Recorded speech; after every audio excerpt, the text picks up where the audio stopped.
The morning light filtered through the kitchen window with that particular quality of early September, soft and golden, carrying with it the faint scent of drying leaves and the promise of change. Sarah Mitchell stood at the counter, her fingers wrapped around a coffee mug that had long since gone cold, staring at the envelope in her other hand. The paper felt heavy, expensive, the kind that lawyers use when they want you to know something serious is coming. Her mother had been dead for 3 weeks, and already the vultures were circling. The house smelled like her childhood, like vanilla and old books, and that specific mustiness that comes from a home that has sheltered the same family for 40 years. Every creak of the floorboards above her head, where her brother Daniel was supposedly packing up their mother's bedroom, sent a small jolt through her chest. They had not spoken more than necessary since the funeral, their words clipped and formal, dancing around the elephant that had taken up residence in every room of this house. Sarah set down the mug and tore open the envelope, the sound of ripping paper unnaturally loud in the quiet kitchen. The letter inside was brief, typed on heavy cream stationery with the law firm's name embossed at the top. She read it once, then again, her heart beginning to pound in a way that made her feel dizzy. The estate lawyer wanted to schedule a meeting. There were, the letter said, some irregularities that needed to be discussed before the will could be executed. Irregularities. Such a polite word for what Sarah suspected was coming. Footsteps on the stairs made her fold the letter quickly and shove it into her back pocket. Daniel appeared in the doorway, his face flushed from exertion or emotion, she could not tell which. He had their father's build, tall and broad-shouldered, but their mother's eyes, that particular shade of hazel that looked green in some lights and brown in others. Right now they looked tired, ringed with shadows that spoke of sleepless nights. "How is it going up there?" Sarah asked, her voice coming out more strained than she intended. Daniel shrugged, moving past her to pour himself coffee from the pot she had made hours ago. "It is going," he said. "Found a bunch of old photo albums. Mom kept everything." "She always did," Sarah said softly.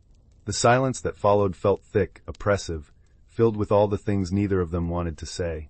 Through the window, she could see the old oak tree in the backyard, its leaves just beginning to turn, and beyond it, the small shed where their father used to keep his tools. He had been dead for 5 years now, a heart attack that took him quickly, mercifully, before the real ugliness had begun. Daniel cleared his throat. "We need to talk about the safe," he said. There it was. The thing they had been avoiding for 3 weeks, ever since they had found it in their mother's closet, hidden behind a false panel that neither of them had known existed. A small fireproof safe, the kind you buy at an office supply store, locked with a combination that had died with their mother. "What about it?" Sarah said, though she knew exactly what about it. "We need to open it," Daniel said. "The lawyer is going to ask about it. We need to know what is inside before we meet with him." Sarah felt her jaw tighten. Maybe there is nothing important in there. Maybe it is just old jewelry or birth certificates.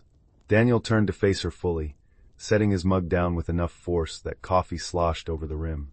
"Do not do that," he said. "Do not pretend you do not know something is wrong here. Mom was acting strange for months before she died. She kept asking me about money, about whether I had enough saved, whether you were doing okay financially. She was worried about something. She was dying," Sarah said, her voice rising despite her efforts to stay calm. "Of course she was worried. She wanted to make sure we would be okay." "Then why did she hide a safe in her closet?" Daniel shot back. "Why did she never mention it to either of us? Why did she change her will 3 times in the last year?" Sarah felt the blood drain from her face. "How do you know that?" she asked. "The lawyer mentioned it when I called to confirm the appointment," Daniel said. 3 times, Sarah. What was she changing? What was she hiding?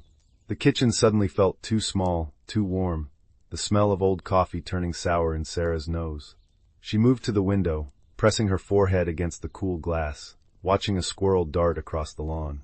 When they were children, she and Daniel had been inseparable, partners in every adventure, defenders of each other against the world.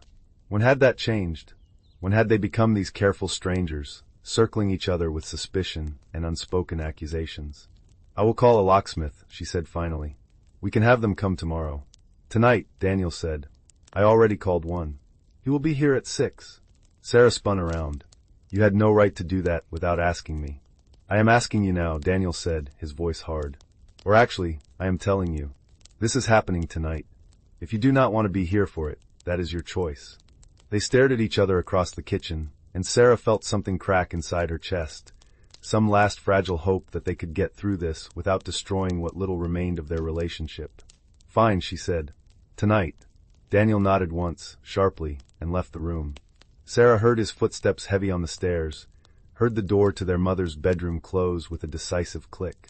She pulled out her phone and stared at it, her thumb hovering over her husband's number. But what would she tell him? That she was afraid of what they might find in that safe. That she suspected her mother had been keeping secrets that would change everything they thought they knew about their family. That she was terrified Daniel was right, and there was something very wrong here.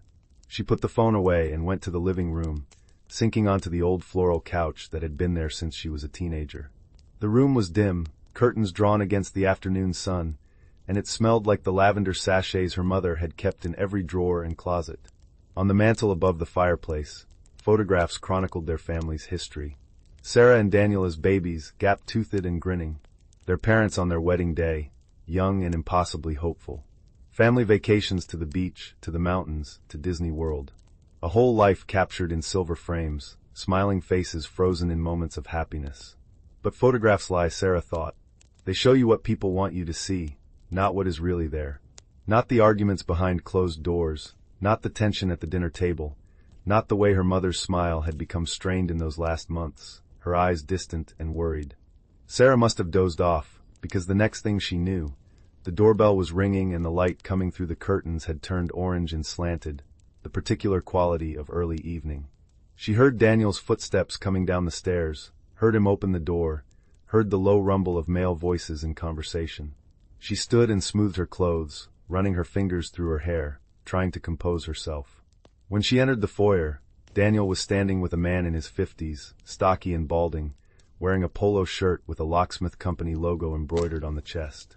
He had a toolbox in one hand, and was nodding at something Daniel was saying. "This is my sister Sarah," Daniel said when he saw her. "Sarah, this is Mike. He is going to help us with the safe." "Ma'am," Mike said, nodding politely. "Sorry for your loss." "Thank you," Sarah said automatically. The words felt hollow, worn smooth by repetition over the past 3 weeks.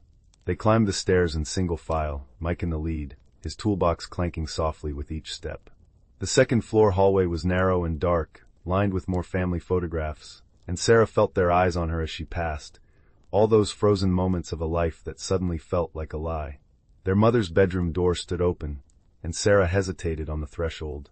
She had not been in here since the day after the funeral, when she and Daniel had come to pick out clothes for the burial. The room still smelled like their mother, like the rose-scented lotion she had used every night, like the particular combination of laundry detergent and perfume that was uniquely hers. The bed was made, the quilt pulled tight and smooth, and for a moment Sarah could almost believe her mother would walk through the door, asking what they were all doing in her room. "The safe is in the closet," Daniel said, moving past her. He opened the closet door and pushed aside hanging clothes, revealing the false panel he had discovered weeks ago. It swung open easily now, and there was the safe, small and black and somehow ominous in the dim light.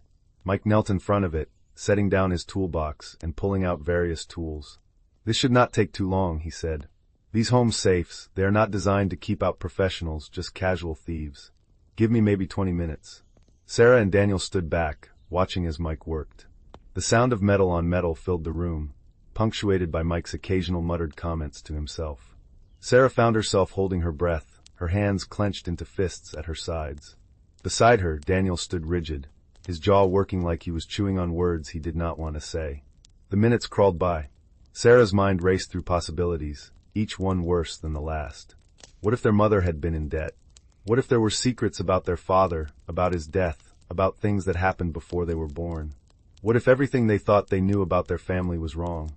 "Got it," Mike said suddenly, and Sarah jumped. The locksmith sat back on his heels, wiping his forehead with the back of his hand. "There you go. She is open." He stood, gathering his tools, and Daniel moved forward quickly, pulling out his wallet. "What do I owe you?" he asked. 200 should cover it, Mike said. He took the bills Daniel handed him and packed up his toolbox. "I will let myself out. Again, sorry for your loss."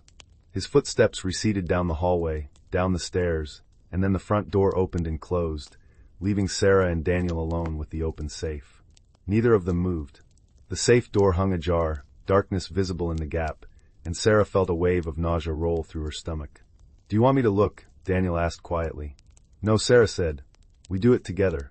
They knelt side by side in front of the closet, and Daniel reached out to pull the safe door fully open. Inside, the space was small, maybe a foot square, and it was packed with papers and envelopes and what looked like a small leather journal. Daniel pulled everything out carefully, setting it on the carpet between them. The first thing Sarah noticed was the money. Bundles of cash, held together with rubber bands, each bundle thick enough that her hands shook as she picked one up. She flipped through it quickly, her mind struggling to process what she was seeing. $100 bills, crisp and new-looking, maybe 50 or 60 in the bundle she held. How much is there? She whispered. Daniel was counting, his lips moving silently. He looked up at her, his face pale. I count 10 bundles. If they're all the same, that is maybe $50,000 or $60,000. Where would Mom get that kind of cash? Sarah said. Her voice sounded strange to her own ears, high and thin. I do not know, Daniel said. He set the money aside and picked up the leather journal, opening it to the first page. His eyes scanned the contents, and Sarah watched his expression change, confusion giving way to shock, then to something that looked like anger. What is it? Sarah demanded. Daniel, what does it say? He handed her the journal without speaking. Sarah took it, her hands trembling, and began to read. The handwriting was their mother's, neat and precise, the letters slanting slightly to the right the way they always had. But the words made no sense. It was a ledger of some kind, dates and amounts, names Sarah did not recognize. The entries went back years, some of them from before their father had died. Small amounts at first, a few $100s here and there, but growing larger over time. Thousands of dollars, tens of thousands, all carefully recorded in their mother's meticulous hand. I do not understand, Sarah said. What is this? What was she doing? Daniel did not answer. He was going through the envelopes now, pulling out papers and reading them quickly, his breathing growing faster and more ragged with each one. Finally he looked up at her, and Sarah saw something in his eyes that terrified her. It was betrayal, raw and absolute. She was blackmailing people, Daniel said flatly. The words hung in the air between them, impossible and yet somehow fitting, the final piece of a puzzle Sarah had not known they were solving. No, she said. No, that is not possible. Mom would never do something like that. Daniel thrust a piece of paper at her. Read it, he said. Sarah took the paper with numb fingers. It was a letter, typed on plain white paper, no signature, no identifying marks. But the content was clear enough. A demand for money, $10,000, in exchange for silence about an affair. The letter was cold, clinical, laying out exactly what would happen if the money was not paid. Exposure. Divorce. Ruin. There are more, Daniel said. He was pulling out letter after letter, spreading them on the carpet like some horrible card game. Different amounts, different secrets, but all the same basic structure. Pay up or have your life destroyed.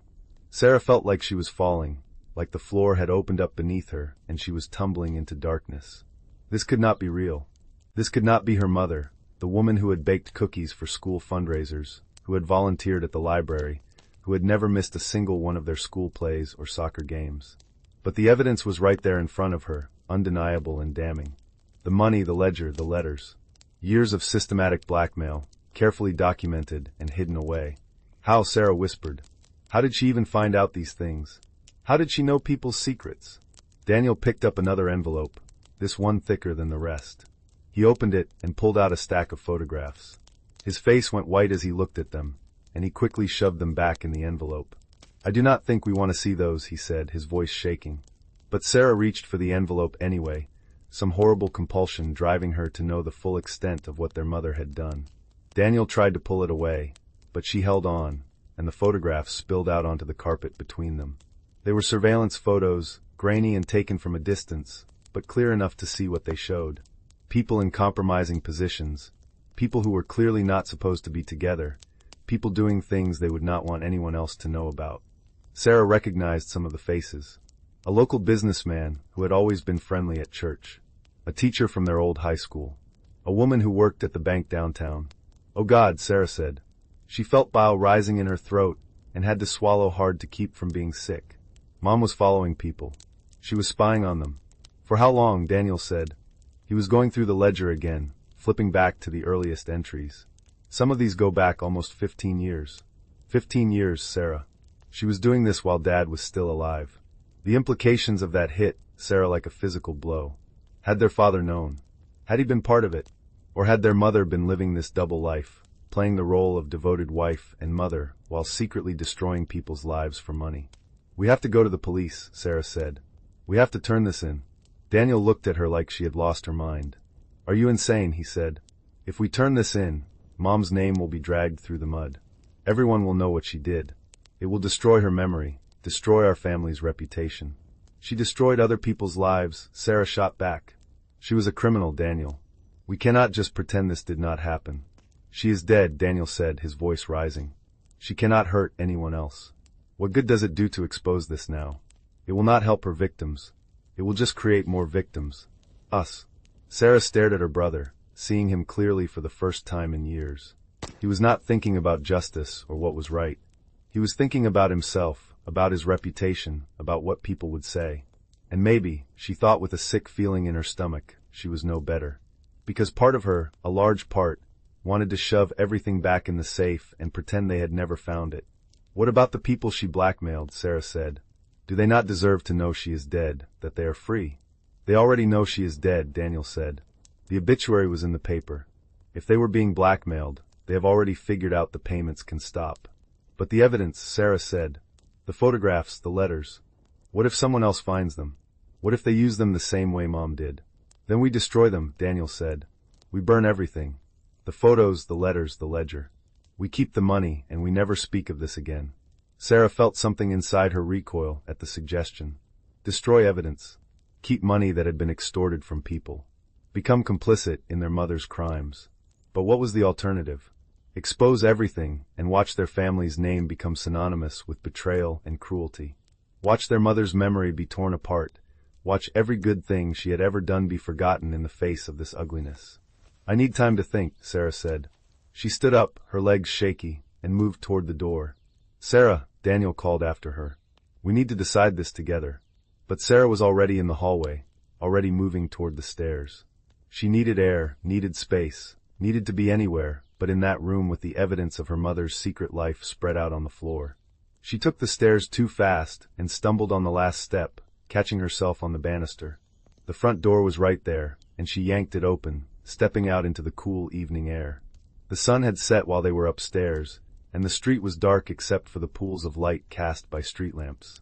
Sarah walked without direction, her feet carrying her down the sidewalk, past houses where families were sitting down to dinner, where televisions flickered behind curtained windows, where life was normal and uncomplicated. She ended up at the park 3 blocks from the house, the same park where she and Daniel had played as children. The swings were still there, the metal chains creaking softly in the breeze. Sarah sat down on one, gripping the chains, letting her feet drag in the dirt beneath her. The night air smelled like cut grass and distant wood smoke, and somewhere a dog was barking, the sound carrying clear and sharp through the darkness. Her phone buzzed in her pocket. A text from Daniel. "Where are you? We need to talk about this." She did not reply. Instead, she pulled up her husband's number, and this time she pressed call. It rang 3 times before he answered.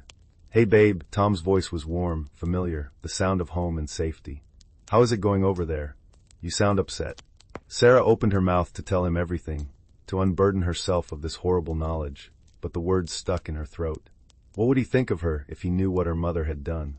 What would he think of her if she told him she was considering covering it up? "I am okay," she said finally. "Just tired. It has been a long day." "Do you want me to come over there?" Tom asked. "I can be there in 20 minutes. "No," Sarah said quickly. "No, I am fine. I will be home soon." They said their goodbyes, and Sarah sat there in the dark, staring at her phone. She scrolled through her contacts, looking at names of people she had known her whole life. Friends, neighbors, family members. How many of them had secrets? How many of them might have been victims of her mother's blackmail? The thought made her feel sick all over again. A memory surfaced, unbidden and unwelcome. She was maybe 12 years old, sitting at the kitchen table doing homework while her mother made dinner. The phone had rung, and her mother had answered it, her voice changing in a way that Sarah had noticed even then, becoming harder, colder. Her mother had taken the phone into the other room, closing the door, and when she came back out 20 minutes later, her face had been flushed and her eyes bright. She had been almost giddy the rest of the evening, humming while she cooked, smiling at nothing. At the time, Sarah had thought maybe her mother had gotten good news, maybe about a job or a friend. But now, looking back with this new terrible knowledge, she wondered if that had been one of her blackmail calls. If her mother's good mood had come from successfully extorting money from someone, how many other memories were tainted now? How many moments of her childhood had been built on money that came from other people's pain and fear? Sarah's phone buzzed again. Another text from Daniel. Please come back. We need to figure this out. She stood up from the swing, her body feeling heavy and old. The walk back to the house seemed to take forever and no time at all. When she opened the front door, Daniel was sitting on the stairs, his head in his hands. He looked up when he heard her come in, and his face was blotchy and red, like he had been crying. I called the lawyer, he said. Told him we found the safe. He wants to meet tomorrow morning. What did you tell him was in it? Sarah asked. Nothing yet, Daniel said. I said we needed to go through everything first. But Sarah, he already knows something.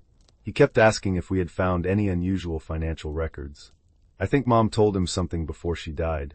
Sarah felt a chill run down her spine. So we cannot just make this disappear, she said. The lawyer knows. I do not know what he knows, Daniel said. But we need to get our story straight before we meet with him. Our story, Sarah repeated. You mean we need to decide what we are going to lie about? Daniel stood up, his face hardening. Do not act like you are better than me, he said. I saw your face up there. You do not want this to come out any more than I do. He was right, and Sarah hated him for it. She did not want this to come out. She did not want to be known as the daughter of a blackmailer. She did not want her children, when she had them, to grow up with that legacy hanging over them. But she also could not shake the image of those photographs, those letters, the casual cruelty of her mother's demands. What if we give the money back, Sarah said. What if we figure out who she took it from and return it anonymously? Daniel laughed, a harsh, bitter sound. There is no way to know who all the victims were, he said. Some of those entries in the ledger are just initials. And even if we could figure it out, how do we return money without admitting where it came from? Without admitting what Mom did? Sarah had no answer for that. They stood in the foyer, the silence between them thick with tension and unspoken accusations. Finally, Daniel sighed and rubbed his face with both hands. Let us just get through the meeting with the lawyer tomorrow, he said. See what he knows, what he wants. Then we can decide what to do. Sarah nodded slowly. It was not a solution, but it was a plan, and right now that was all she could handle. Okay, she said. Tomorrow. She left then, walking out to her car in the driveway, driving home through streets that looked the same as they always had but felt different now, like she was seeing them through a distorted lens. When she got home, Tom was on the couch watching television, and he smiled when he saw her, that easy, uncomplicated smile that had made her fall in love with him 10 years ago. How was it? He asked, muting the TV. Hard, Sarah said. She sat down next to him, letting him pull her close, breathing in the familiar scent of his cologne. We found some of Mom's old things. It brought up a lot of memories. It was not quite a lie, but it was not the truth either, and Sarah felt the weight of it settle on her chest like a stone. Tom kissed the top of her head, and they sat there in silence, the television flickering soundlessly in front of them, and Sarah wondered if this was how it had started for her mother. Small lies, small compromises, until one day you looked up and realized you had become someone you did not recognize. That night, Sarah dreamed of her mother. They were in the kitchen of the old house, and her mother was making cookies, the smell of vanilla and butter filling the air. But when Sarah looked closer, she saw that her mother's hands were covered in blood, red and wet and dripping onto the counter. Her mother smiled at her, that same warm smile Sarah remembered from childhood, and said, "Sometimes we have to do terrible things to protect the people we love." Sarah woke up gasping, her heart pounding, the sheets tangled around her legs. The clock on the nightstand read 3:47 in the morning. Beside her, Tom slept peacefully, his breathing deep and even. Sarah lay there in the dark, staring at the ceiling, and knew she would not sleep again that night. By the time the sun came up, she had made a decision. She showered and dressed carefully, putting on a navy blue suit that made her look professional and put together, armor against whatever was coming. Tom was still asleep when she left, and she was grateful not to have to explain where she was going so early. The lawyer's office was downtown, in one of the old brick buildings that had been renovated into modern office space. Sarah arrived 15 minutes early and sat in her car, watching people walk by on the sidewalk, everyone going about their normal lives, unaware that hers was falling apart. Daniel pulled up at exactly 9 o'clock, parking next to her. They walked into the building together without speaking, took the elevator to the 3rd floor, and were ushered into a conference room by a young receptionist who offered them coffee they both declined. The lawyer, a man named Richard Pemberton, came in a few minutes later. He was in his 60s, with silver hair and sharp blue eyes that seemed to see right through Sarah. He shook their hands and sat down across from them, opening a leather folder and pulling out several documents. "Thank you for coming in," he said. His voice was smooth, professional, giving nothing away. "I know this is a difficult time, and I appreciate your cooperation." "You said there were irregularities with the estate," Daniel said. "What kind of irregularities?" Pemberton folded his hands on top of the folder. "Your mother came to see me 6 months before she died," he said. "She wanted to make some changes to her will, and she also wanted to discuss some concerns she had about her financial situation." "What kind of concerns?" Sarah asked. Her voice came out steadier than she felt. Pemberton looked at her for a long moment before answering. "Your mother told me she had come into possession of a significant amount of cash over the years," he said. "She was worried about the tax implications, about how to properly account for it in her estate." Sarah felt her stomach drop. So he knew.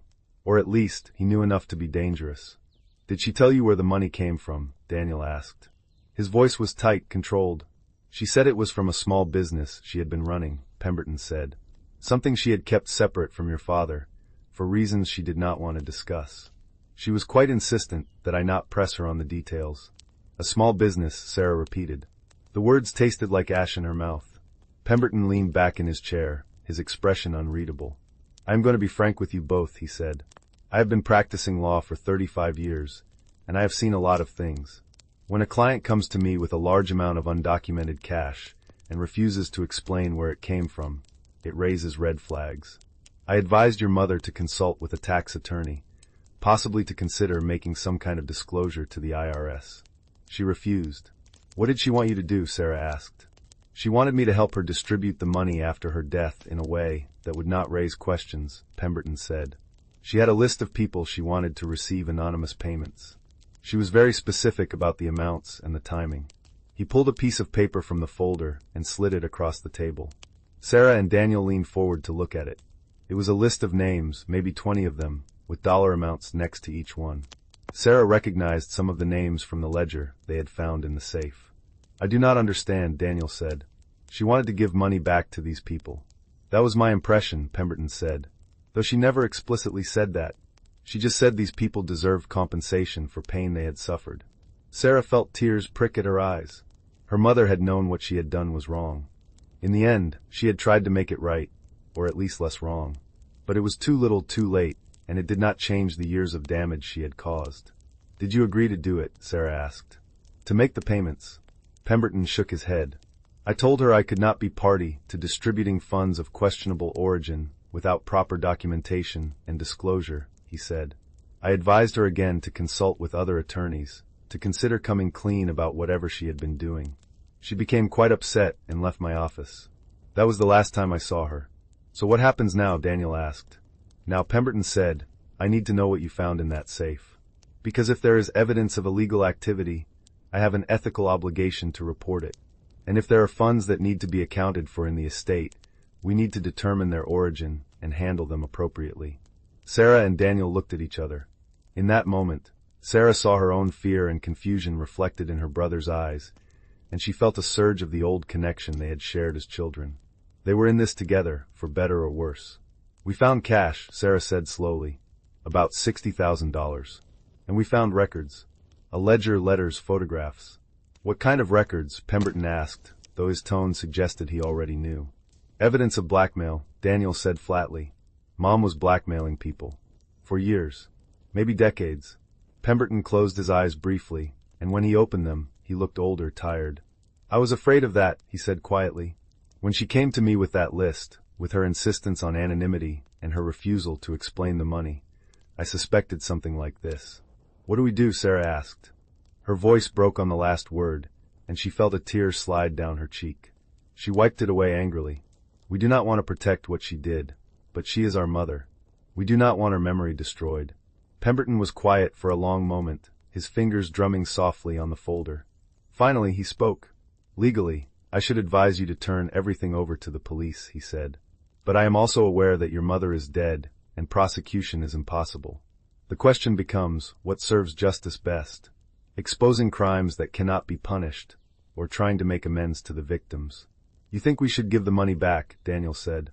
I think, Pemberton said carefully, that if you were to identify the people your mother harmed, and if you were to find a way to compensate them without explicitly admitting to criminal activity, that might be a way forward. It would not erase what was done, but it might provide some measure of restitution. And the evidence, Sarah asked.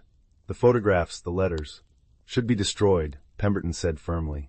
Keeping them serves no purpose except to perpetuate the harm your mother caused. Those people deserve to have their secrets remain secret. Sarah felt something loosen in her chest, a knot of tension she had been carrying since they opened the safe. This was not perfect, not even close, but it was something. A way to move forward that did not require them to either cover up their mother's crimes or destroy her memory completely. How do we do it? She asked. How do we get the money to people without them knowing where it came from? Pemberton pulled out a legal pad and began writing. There are ways, he said. Anonymous cashier's checks, donations made in their names to causes they care about, scholarships for their children. It will take some creativity and discretion, but it can be done. They spent the next 2 hours going through the ledger, matching names to amounts, trying to figure out who had been victimized and how much they were owed. Some of the entries were clear, with full names and specific amounts. Others were more cryptic, just initials or nicknames, and they had to cross-reference with the letters and photographs to figure out who they referred to. It was grim work, made worse by the realization of just how many people their mother had hurt. A teacher who had been having an affair with a colleague. A businessman who had been embezzling from his company. A woman who had been secretly seeing a therapist for depression. A man who was gay and had not come out to his conservative family. On and on, a catalog of human weakness and fear, all exploited for profit. Some of these people did bad things, Daniel said at one point, looking at the entry for the embezzler. Should we really be giving them money? Your mother was not the morality police, Pemberton said sharply. She had no right to punish these people, regardless of what they did. And frankly, some of these secrets are not even crimes or moral failings. Being gay is not wrong. Seeking mental health treatment is not wrong. Your mother extorted people for things that were none of her business. He was right, and Sarah knew it. Her mother had not been some vigilante seeking justice. She had been a predator, pure and simple, exploiting people's vulnerabilities for her own gain. By the time they finished, they had identified 18 people who were definitely victims, with a total owed of about $55,000.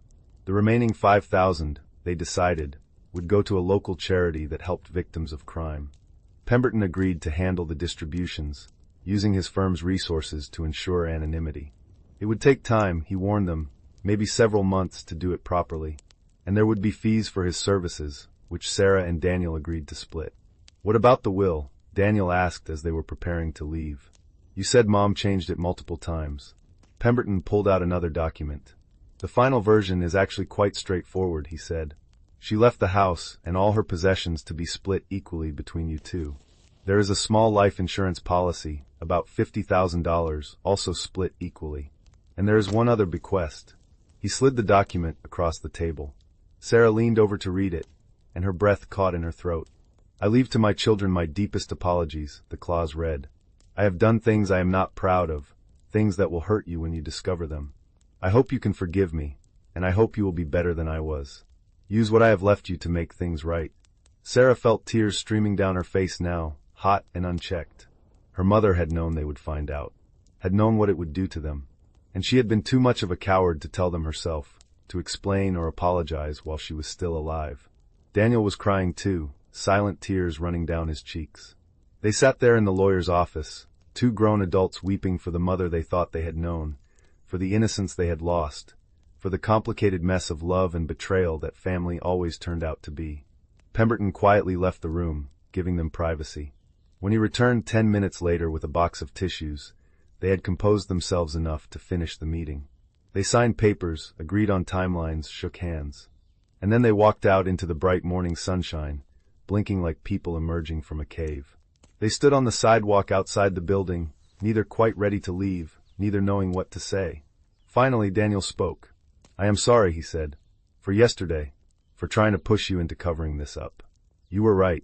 We had to face it. Sarah nodded. I am sorry too, she said, for running away, for not being willing to talk about it. What do we do now? Daniel asked. We go home, Sarah said. We start going through Mom's things, really going through them. We figure out what to keep and what to let go, and we try to move forward. Together, Daniel said. It was not quite a question. Together, Sarah confirmed. They hugged there on the sidewalk, holding each other tight, and Sarah felt something shift between them. The suspicion and anger that had poisoned their relationship for the past few weeks began to drain away, replaced by a shared grief and a shared determination to do better than their mother had done. Over the next few months, Sarah and Daniel worked to dismantle their mother's secret life. They burned the photographs in the fireplace, watching the faces curl and blacken in the flames. They shredded the letters, feeding them through Daniel's office shredder until they were nothing but confetti. They kept the ledger, locked in a safety deposit box, insurance against anyone ever questioning where the money had gone. Pemberton was true to his word, distributing the funds carefully and anonymously. Some people received checks in the mail from a fictional foundation. Others found that debts they owed had been mysteriously paid off. A few received scholarships or grants in their names, money they could use to improve their lives. Sarah and Daniel never told anyone what they had found, not their spouses, not their friends, not even each other after those first few weeks. It was a secret they carried together, a burden they shared. Sometimes Sarah would catch Daniel's eye across a room and know he was thinking about it too, about their mother and her double life, about the choices she had made and the consequences they were still dealing with. The house sold in the spring, to a young family with 2 small children. Sarah watched them walk through the rooms during the final showing, the kids running and laughing, filling the space with noise and life, and she felt a bittersweet ache in her chest. This house had held so much, good and bad, love and betrayal, and now it would hold new memories, new stories. On the day of the closing, Sarah and Daniel met one last time in the empty house. Their footsteps echoed on the bare floors as they walked through the rooms, saying goodbye to their childhood, to their parents, to the people they had been before they opened that safe. "Do you think she loved us?" Daniel asked suddenly. They were standing in the kitchen, looking out at the backyard where the oak tree was now fully green with summer leaves. "Yes," Sarah said without hesitation. "I think she loved us very much. I think that is why she tried to make it right at the end." "But it does not excuse what she did," Daniel said. "No," Sarah agreed. "It does not excuse it, but maybe it explains it a little. Maybe she thought she was protecting us, providing for us. Maybe she told herself it was okay, because she was doing it for her family." "That is a dangerous way to think," Daniel said. "Yes," Sarah said. "It is." They stood in silence for a while longer, and then Daniel pulled something from his pocket. It was a photograph, one they had found in a box of their mother's things, taken when Sarah and Daniel were maybe 5 and 7 years old. They were at the beach, building a sandcastle, their mother kneeling between them, her arms around both of them, all 3 of them laughing at something outside the frame. "I want to remember this," Daniel said, holding up the photo. "Not the other stuff. Just this." Sarah took the photo and looked at it for a long moment. Her mother looked so young in it, so happy, so uncomplicated. Before whatever had happened to turn her into someone who could hurt people without remorse. Or maybe, Sarah thought, that person had always been there, hidden beneath the surface, waiting for the right circumstances to emerge. "We can remember both," Sarah said finally, handing the photo back. "The good and the bad. That is what it means to really know someone." Daniel nodded and put the photo back in his pocket. They walked out of the house together, locking the door behind them for the last time. As they stood on the front porch, Sarah felt a weight lift from her shoulders. It was not forgiveness, not exactly, and it was not forgetting. But it was acceptance, an acknowledgement that people were complicated, that families were messy, that love and betrayal could exist side by side. A year later, Sarah was pregnant with her first child. She and Tom had decided not to find out the gender, wanting to be surprised. But Sarah knew, with a certainty she could not explain, that it was a girl. And she knew what she would name her. Not after her mother. That felt wrong, like it would be condoning what her mother had done. But she would give her daughter her mother's middle name, Grace. Because despite everything, despite the blackmail and the lies and the secrets, Sarah's mother had tried, at the end, to show grace to the people she had hurt. It had been imperfect and incomplete, but it had been something.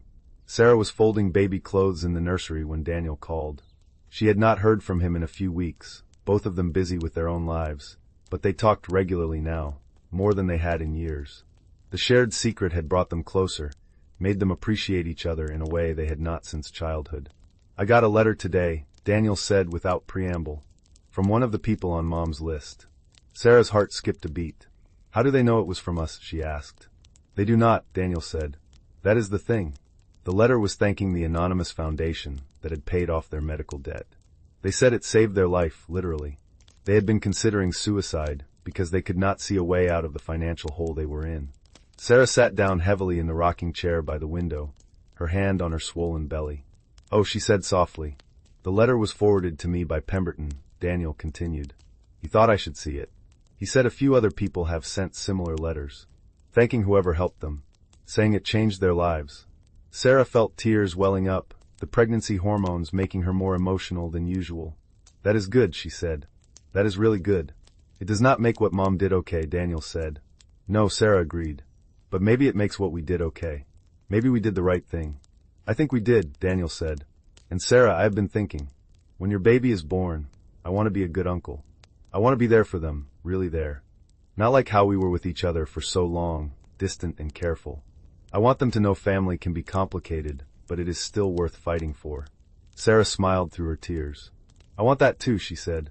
They talked for a while longer, about nothing and everything, about the baby and Daniel's job and the weather. Normal things, the kind of conversations siblings have when they are comfortable with each other. When they hung up, Sarah sat in the rocking chair for a long time, watching the afternoon light move across the nursery walls. She thought about her mother, about the choices she had made, and the legacy she had left. She thought about the people whose lives had been damaged by those choices, and the small measure of restitution that had been made. She thought about secrets and lies, about the masks people wear and the darkness they hide. But mostly she thought about the future, about the child growing inside her, about the kind of mother she wanted to be. She would make mistakes, she knew that. Everyone did. But she would try to be honest, to be open, to teach her daughter that doing the right thing was more important than protecting your reputation or your comfort. The baby kicked, a strong flutter against Sarah's ribs, and she laughed softly. "Okay," she said, rubbing her belly. "I hear you. You're going to keep me honest, are you not?" Tom came home that evening with takeout from Sarah's favorite Thai restaurant, and they ate dinner on the couch, her feet in his lap while he rubbed them gently. He told her about his day at work, about the project he was managing and the difficult client he was dealing with, and Sarah listened and offered advice and felt grateful for this simple, uncomplicated love. She had never told him about what they found in the safe. It was the only secret she kept from him, and sometimes it bothered her, this small dishonesty in an otherwise honest marriage. But she had made a promise to Daniel, and to her mother's memory, and to the people whose secrets they had protected by destroying the evidence. Some things she had learned were better left unsaid. That night, Sarah dreamed of her mother again. But this time they were not in the kitchen. They were in a garden, surrounded by flowers Sarah did not recognize, blooming in impossible colors. Her mother looked younger, healthier, the way she had looked before the cancer had started eating her away. "I am sorry," her mother said. The words were simple, but they carried weight, years of regret and shame and love all tangled together. "I know," Sarah said, "and I forgive you, not for what you did, but for being human, for being flawed, for trying to make it right at the end." Her mother smiled, and it was the smile Sarah remembered from childhood, warm and genuine. "Take care of them," she said. "Your brother, your baby. Do not let secrets poison your family the way they poison mine." "I will," Sarah promised. And then her mother was fading, becoming translucent, dissolving into the flowers and the light, and Sarah woke up with tears on her cheeks and a sense of peace she had not felt in months. The baby was born on a Tuesday in October, during one of those perfect autumn days when the air is crisp and the sky is impossibly blue. Grace Elizabeth Mitchell came into the world screaming, her tiny fists waving, her face red with indignation at being forced from the warm darkness into the bright, cold world. Sarah held her daughter for the first time and felt her heart crack open in a way she had not known was possible. This tiny person, so vulnerable and perfect, depending on her for everything. The responsibility was terrifying and exhilarating all at once. Daniel came to visit the next day, bringing flowers and a stuffed elephant that was almost as big as the baby. He held his niece carefully, like she might break, his face soft with wonder. "She looks like you," he said. "Same nose." "Poor kid," Sarah joked, and they both laughed. Daniel looked up at her, his eyes serious. "I'm going to tell her about Grandma," he said, "when she is old enough. The good things, the cookies and the bedtime stories, and the way she never missed a school play. But I am also going to tell her that people are complicated, that everyone makes mistakes, that what matters is how you try to make things right." Sarah nodded, her throat tight. "That sounds perfect," she said. Over the years that followed, Sarah and Daniel kept that promise. They told Grace stories about her grandmother, carefully curated tales that highlighted the good while acknowledging the complexity. They taught her about integrity and honesty, about the importance of doing the right thing even when it was hard. Grace grew up knowing that her grandmother had made mistakes, serious ones, but that she had also tried to make amends. She learned that people were not simply good or bad, but a mixture of both, capable of great kindness and great cruelty, sometimes in the same breath. When Grace was 10 years old, she came home from school one day with a troubled expression. A classmate had told her a secret, she explained, something about another kid cheating on a test. She did not know what to do. If she told, she would be breaking her friend's trust. If she did not tell, she would be complicit in the cheating. Sarah sat down with her daughter and thought carefully about what to say. She thought about her mother, about the secrets she had kept and the damage they had caused. She thought about the choice she and Daniel had made, to expose some truths while protecting others. Sometimes, Sarah said slowly, there are no easy answers. Sometimes you have to weigh different kinds of harm and try to choose the path that causes the least damage. But I will tell you this. Secrets have power.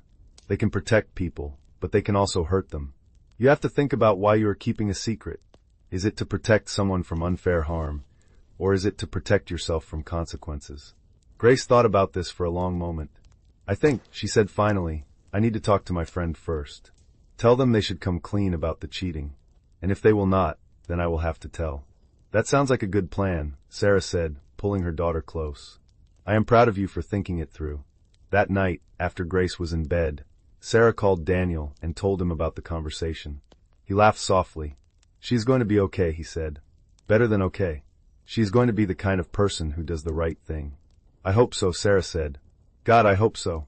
The years continued to pass, marked by the usual milestones and tragedies that make up a life. Grace graduated from high school, then college. She became a social worker, dedicating her life to helping people in crisis. Sarah and Tom celebrated their 20th anniversary. Daniel got divorced, then remarried someone who made him genuinely happy for the first time in years. And through it all, the secret of what they had found in that safe remained locked away, known only to Sarah and Daniel and the lawyer who had helped them make restitution. The people who had been blackmailed went on with their lives, never knowing that the person who had tormented them was dead, never knowing that her children had tried to make things right. Sometimes Sarah wondered if they had made the right choice. If they should have gone to the police, let the chips fall where they may. But then she would think about the letters Pemberton had forwarded, the ones from people thanking the anonymous foundation for changing their lives, and she would feel a measure of peace. They had not erased their mother's crimes. Nothing could do that, but they had tried to balance the scales, to turn something evil into something that could at least do some good. It was not perfect justice, but it was something. Sarah was 62 years old when she got the call from Pemberton's office. The lawyer had retired years ago, but his successor had found something in the files that she thought Sarah should know about. Could she come in for a meeting? Sarah's first thought was panic. Had something been discovered?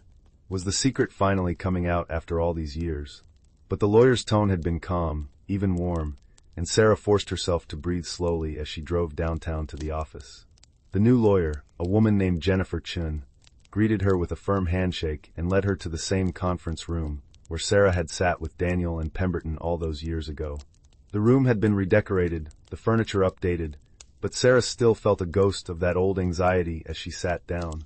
Thank you for coming, Chun said. She opened a file and pulled out a letter, yellowed with age. This was in Mr. Pemberton's personal files, marked to be given to you upon his death. He passed away last month. Sarah felt a pang of sadness. She had not seen Pemberton in years, but he had been instrumental in helping them navigate that terrible time. I am sorry to hear that, she said. He was a good man, Chun said, and he wanted you to have this. She handed Sarah the letter. It was addressed to her in Pemberton's neat handwriting.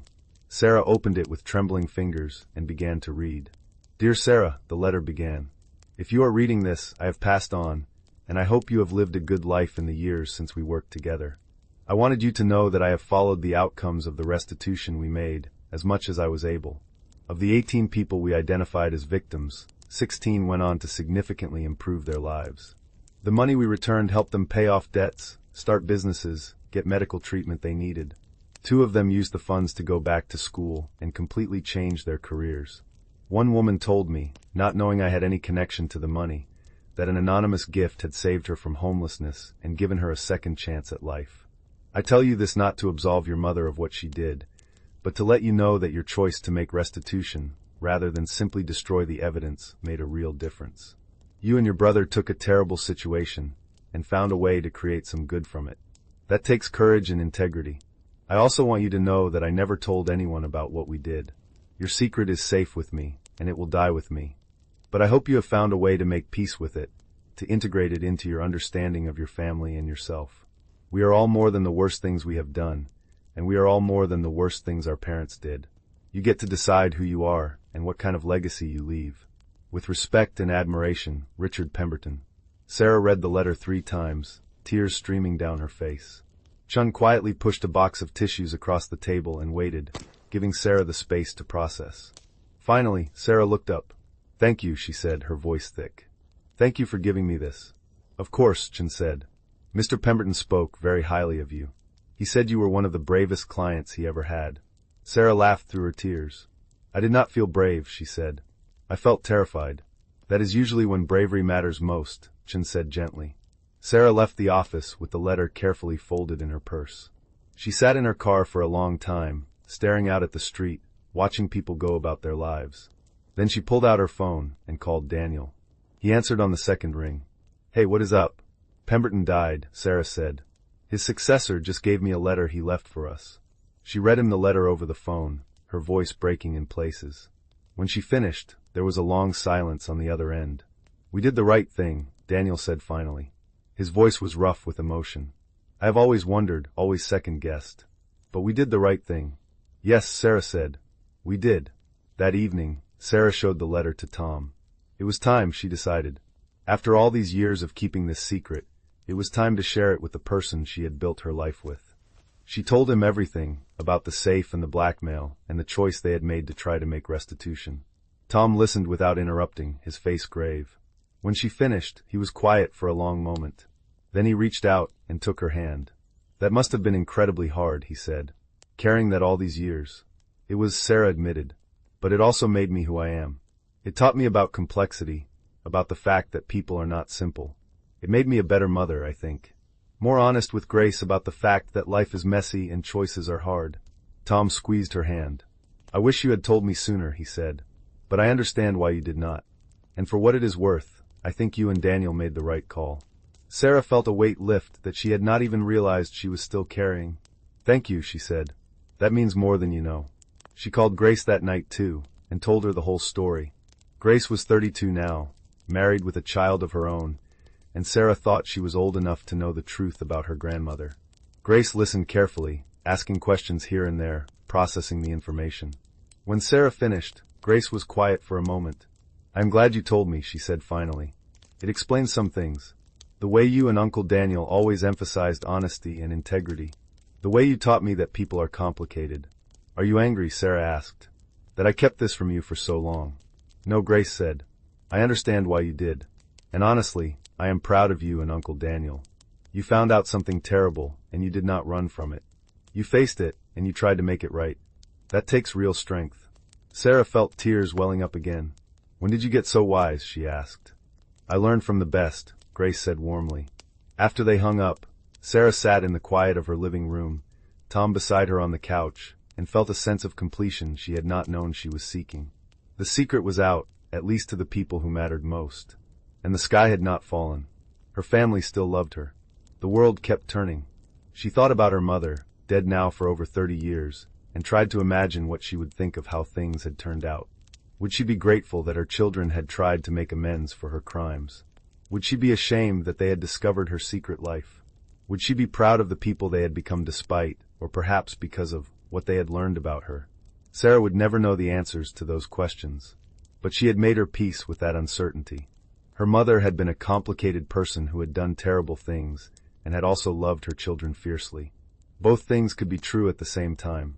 The next day, Sarah drove to the cemetery where her mother was buried. She had not been there in years, life getting in the way it always does. But she felt drawn there now, needing to close this circle. The grave was in a quiet corner, under a maple tree that was brilliant with fall color. Sarah stood looking at the headstone, simple granite with her mother's name and dates, and the inscription "Beloved Mother and Friend." "I forgive you," Sarah said aloud. The words felt strange in her mouth, formal and inadequate. But they were true. She did forgive her mother, not for what she had done, but for being human, for being flawed, for making terrible choices and then trying, however imperfectly, to make them right. The wind rustled through the maple leaves, and Sarah imagined it was her mother's response, a whisper of acknowledgement and gratitude. She stood there for a while longer, letting the peace of the place seep into her bones. Then she turned and walked back to her car, ready to return to her life, to her family, to the future she was still building. Daniel called her that weekend. "I've been thinking," he said, "about Mom, about everything. And I think we should do something to honor the good parts of her. Not to excuse what she did, but to remember that she was more than her worst actions." "What did you have in mind?" Sarah asked. "A scholarship," Daniel said. "In her name. For students who want to go into social work or counseling, people who want to help others. We could fund it with the life insurance money, the money that was actually legitimate." Sarah smiled. "I think that is a beautiful idea," she said. They set up the scholarship that year, working with the local community college to establish the criteria and the application process. The Margaret Mitchell Memorial Scholarship would provide $5,000 annually to a student pursuing a degree in social services. The first recipient was a single mother in her 30s, going back to school to become a counselor after escaping an abusive relationship. At the award ceremony, Sarah and Daniel sat in the audience and watched the woman accept her scholarship, tears streaming down her face as she talked about what it meant to her, how it would change her life and her children's lives. Sarah reached over and took Daniel's hand, and they sat there together, two siblings who had been through hell and had come out the other side, not unscathed but stronger, more compassionate, more aware of the complexity of human nature. That night, Sarah wrote in her journal, something she had started doing after Grace was born and had kept up sporadically over the years. She wrote about the scholarship, about Pemberton's letter, about the conversation with Grace and Tom. And then she wrote something she had never quite articulated before. "I used to think that finding out about Mom's blackmail was the worst thing that ever happened to me," she wrote. "It shattered my understanding of who she was, who we were as a family. But now, looking back, I think it might have been one of the most important things. It taught me that people are complicated, that love and betrayal can exist in the same heart, that we all have the capacity for both great good and great harm. And most importantly, it taught me that we get to choose, every day, who we want to be and what kind of legacy we want to leave. Mom made terrible choices, but Daniel and I chose differently. We chose to face the truth, to make amends where we could, to try to create something good from something bad. And that choice, that agency, is the real inheritance she left us." Sarah closed the journal and set it aside. Through the window, she could see the moon rising, full and bright, casting silver light across the lawn. Somewhere in the house, Tom was watching television, the sound a comforting murmur. Her phone buzzed with a text from Grace, a photo of her grandson, Sarah's first grandchild, smiling his toothless baby smile. This, Sarah thought, this is what matters. Not the secrets of the past, but the love of the present and the hope of the future. Her mother's crimes would always be part of their family history, a shadow that could not be erased. But they did not have to define that history. Sarah and Daniel had made sure of that. She picked up her phone and texted back to Grace, a string of heart emojis and a message about how beautiful the baby was. Then she went to find Tom, to curl up next to him on the couch and watch whatever mindless show he had on, to be present in this moment, in this life she had built despite, and because of everything she had learned about where she came from. The story of the safe and its secrets would remain largely untold, known only to a handful of people who would carry it to their own graves. But the ripples of that story would continue to spread, in the lives that had been changed by the restitution, in the students who would receive scholarships in Margaret Mitchell's name, in the way Sarah and Daniel raised their children to value honesty and integrity above all else. Years later, when Sarah was in her 70s and Daniel was battling the early stages of Parkinson's disease, they sat together in Sarah's backyard on a warm summer evening. Grace was inside with her own children, now teenagers, and the sound of their laughter drifted through the open windows. "Do you ever regret it?" Daniel asked suddenly. "The way we handled things with Mom?" Sarah thought about the question, really considered it. "No," she said finally. "I think we did the best we could with an impossible situation. We were not perfect, but we tried to do right by the people Mom hurt. That is all anyone can do." Daniel nodded slowly. "I've been thinking about my own legacy," he said. what I want to leave behind. And I realize that the most important thing is not money or property or even accomplishments. It is the example we set. The way we handle the hard things. You have set a good example, Sarah said firmly. You have been a good brother, a good father, a good man. Despite everything we went through, or maybe because of it. So have you, Daniel said. He reached over and squeezed her hand, his grip weaker than it used to be but still warm, still familiar. We survived it, Sarah. We survived finding out our mother was not who we thought she was, and we came out the other side still able to love her, still able to love each other. That is not nothing.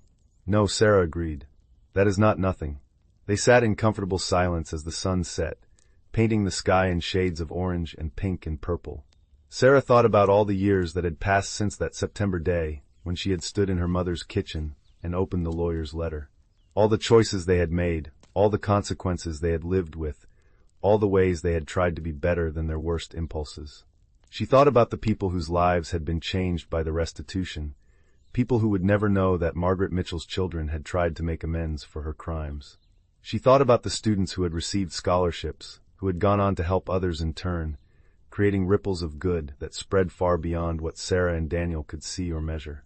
And she thought about her own children and grandchildren, growing up with a different understanding of family and legacy than she had had.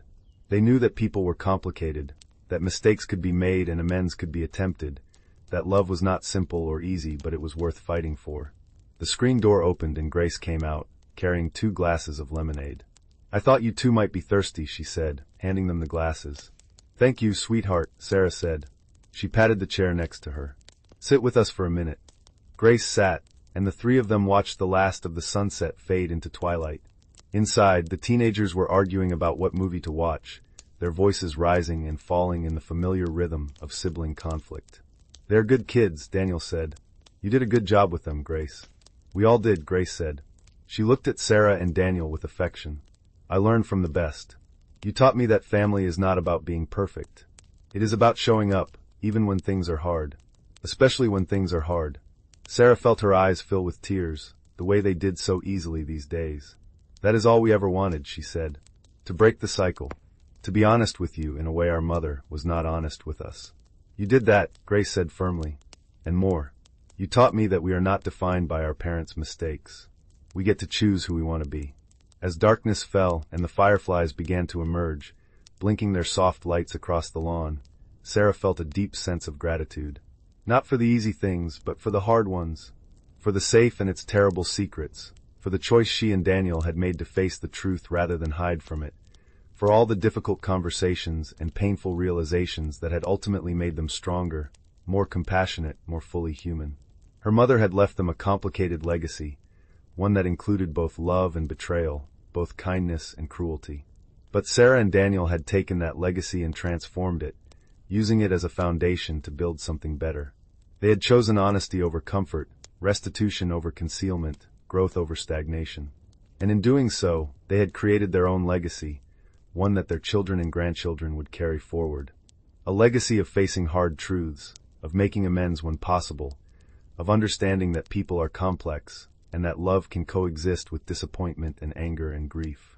The moon rose higher, full and bright, and Sarah looked up at it, thinking about all the people who had looked at that same moon over the years. Her mother, looking up from the backyard of the house where Sarah and Daniel had grown up. The people her mother had blackmailed, looking up and wondering if their secrets would ever be safe. The recipients of the anonymous restitution, looking up with relief and gratitude. And now Sarah herself, looking up with a heart full of complicated emotions, but also with peace. We are all just doing the best we can, she thought. Stumbling through life, making mistakes, trying to make things right when we can. Her mother had done terrible things, but she had also tried, at the end, to make amends. That did not erase the harm she had caused, but it was something. It was a start, and Sarah and Daniel had taken that start and run with it, dedicating themselves to creating good from bad, to being better than their worst impulses, to teaching the next generation that mistakes did not have to be the end of the story. They could be the beginning of something new, something better. Grace stood up, stretching. I should get back inside before the kids destroy the kitchen looking for snacks, she said. But I am glad we had this time together. Me too, Sarah said. She watched her daughter walk back into the house, silhouetted against the warm light spilling from the windows, and felt a surge of love so strong it almost hurt. She is amazing, Daniel said softly. They both are. Your kids, my kids. They're gonna be okay. Yes, Sarah said. They are. They sat there a while longer, brother and sister, survivors of a family secret that had threatened to destroy them but had ultimately made them stronger. The night air was cool and sweet, carrying the scent of honeysuckle and freshly cut grass.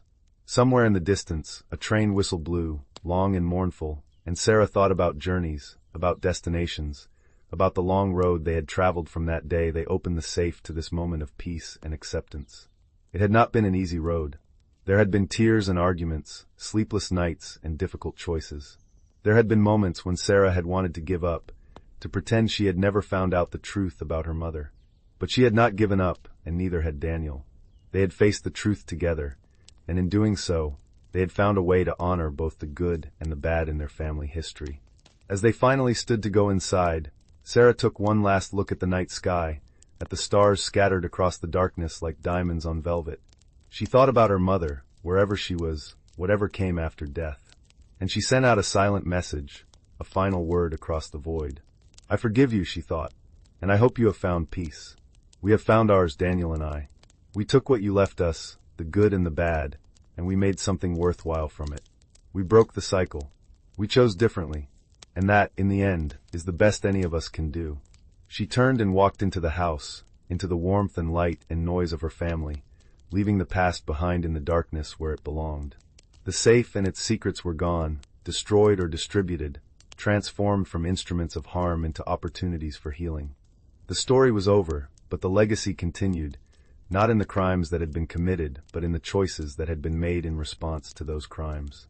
Sarah closed the door behind her and locked it, a symbolic gesture that felt right. The past was past. The future was waiting. And she was ready to meet it, armed with the hard-won wisdom that came from facing the worst and choosing, every day, to be better. Inside, her family was gathered in the living room. Grace's teenagers sprawled on the couch, Tom in his favorite chair, Daniel settling into the recliner with a contented sigh.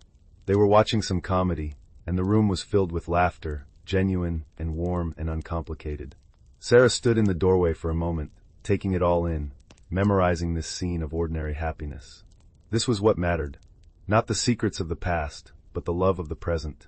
Not the mistakes that had been made, but the amends that had been attempted. Not the darkness that had threatened to consume them, but the light they had chosen to create. She moved into the room and sat down next to Tom, who put his arm around her and pulled her close. On the television, someone was doing something ridiculous, and everyone was laughing, and Sarah let herself be swept up in the moment, in the simple joy of being with people she loved, people who loved her back, flaws and all. This, she thought, is grace. Not the absence of mistakes, but the presence of love despite them. Not perfection, but acceptance. Not forgetting, but forgiving. This is what her mother had tried to give them at the end, with her clumsy attempts at restitution and her written apology. And this is what Sarah and Daniel had given to their own children, the gift of honesty and complexity, and the understanding that people are more than their worst actions. The movie played on, and Sarah felt herself relaxing into the cushions, into Tom's embrace, into the comfortable rhythm of family life. Tomorrow would bring its own challenges, its own choices. But tonight, in this moment, everything was exactly as it should be. And somewhere, in whatever place the dead go to rest, Sarah hoped her mother knew that they had survived. That they had taken the broken pieces she had left them and had built something beautiful. That they had forgiven her, not because what she did was forgivable, but because holding on to anger and betrayal would have poisoned their own lives the way secrets had poisoned hers. The story of the safe would never be told in full, would never be written down or shared beyond the small circle of people who knew. But its lessons would live on, passed down through generations, shaping the way Sarah's descendants understood family and forgiveness and the complicated nature of love.